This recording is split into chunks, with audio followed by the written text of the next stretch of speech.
What's up, everybody? Raddad Cooks here. It's game day. You got the whole click over. What are you gonna serve them up that isn't just that plain Jane cattle call trough food? Raddad Cooks got your back right here with these pimento cheese stuffed, bacon wrapped jalapeno poppers. Let's get going. First, we're gonna solve some jalapeno peppers. I got about 9 here. It's gonna make about 18 poppers because we're cutting them in half. So, first thing we're gonna do is cut them in half.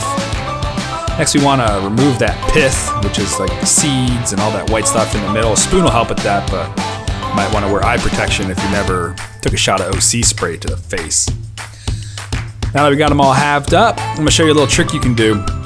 If you got some people, they don't like spicy stuff, want to make it a little bit more mild, blanch them in some water for about a minute. Get that water just to the verge of simmer and let them sit in there for a minute.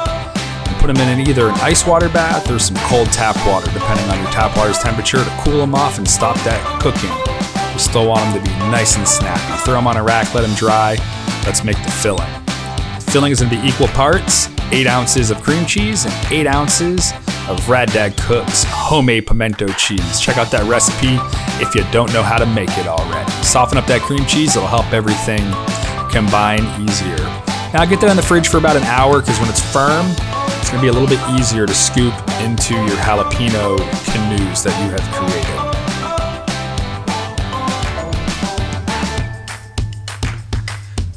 Get them all loaded up.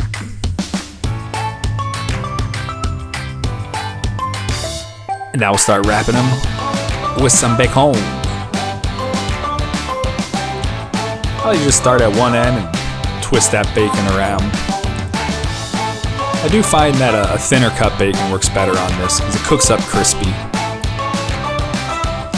Put a little toothpick through there. I do it diagonally through one side to the other. That way I can get it on the far ends of the bacon there. Just make sure you take those bad boys out before you go give them to any drunk people. Once you get them all up on a tray like this, you can refrigerate them for about a day before you go cooking them.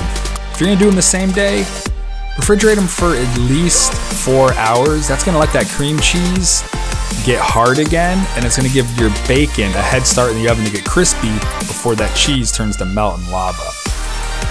While that stuff's cooling down, we'll get that dipping sauce going. Ain't nothing without a dipping sauce. We got 1/4 cup mayo, 1/4 cup sour cream. Going with 3 teaspoons of horseradish sauce. This is kind of crowd pleaser level, so if you want to blow your buds, throw 2 more in there. Same thing with that hot sauce, couple skeets of that Texas Pete, couple skeets of Worcestershire sauce. You got a teaspoon Dijon, 1/2 teaspoon garlic powder, 1/2 teaspoon paprika, 1/2 teaspoon onion powder. Also, throw a little salt and pepper in there to taste. Whip it all together with a whisk. And this will actually taste better too if you let it sit in the fridge overnight. This is really good for dipping onion rings in too. My favorite thing to dip in there is a spoon. Just eat it.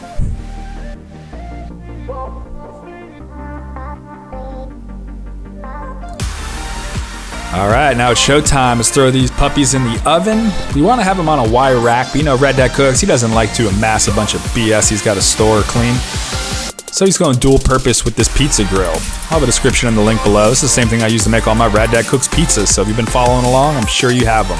It's going 400 degrees for 25 minutes before we check on them. 25 minutes will give you kind of crispier bacon on the top, kind of softer on the bottom. So if you're a softer bacon fan, I'd recommend that. If you want them super crispy like this, you're looking 35 to 45 minutes. So you just got to monitor it, get that bacon to where you like it. All right, after these things come out of the oven, let them sit for about 5 minutes before you go trying to move them. That way that filling can kind of set up and it's not going to ooze out all over the place.